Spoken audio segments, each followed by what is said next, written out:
So here we are at the beginning of the sixth turn in Geronimo. The leading player, player number 4 with 54 points, ended up getting the U.S. and he's got the big piles of troops and leaders because the Civil War just ended.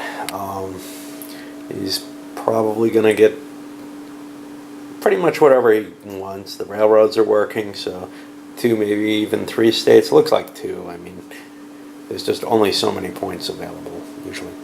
The tribes, we already discussed them before, a lot of them on reservation.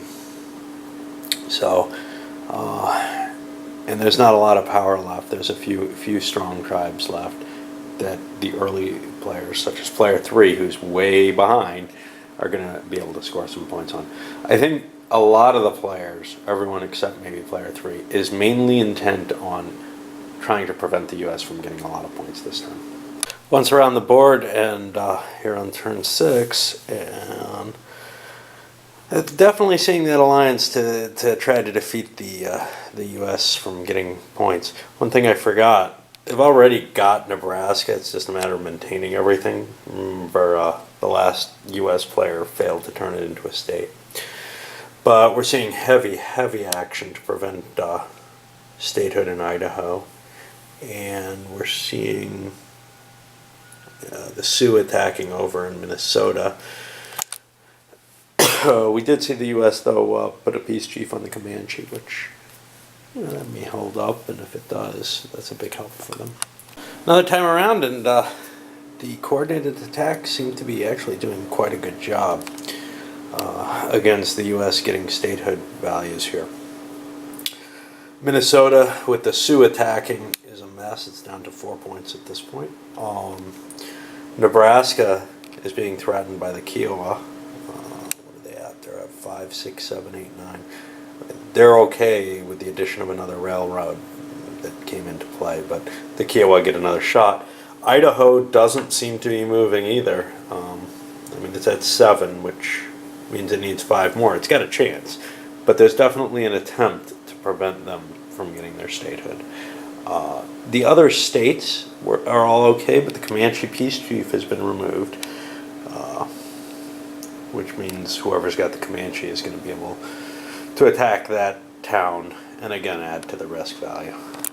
So at the end of 6, the U.S. was able to keep all the states that were states maintained, which meant no victory point penalties.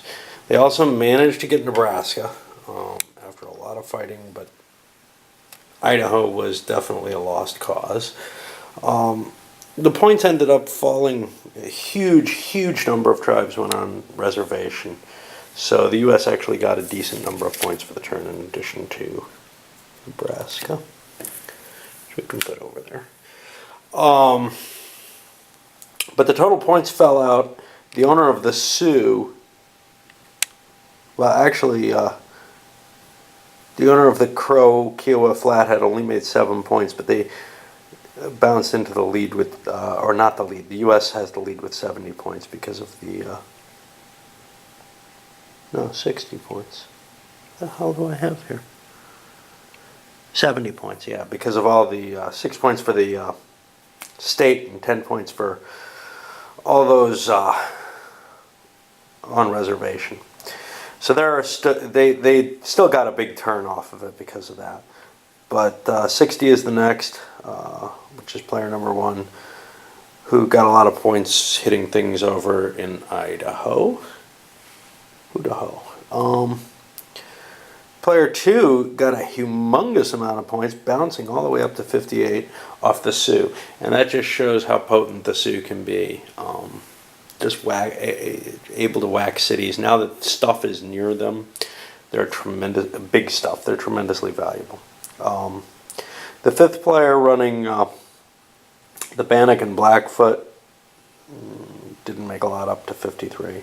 And last is that player 3, who actually made up a lot of ground, but not as much as the leaders made up. But he looks a little more respectable now. All right.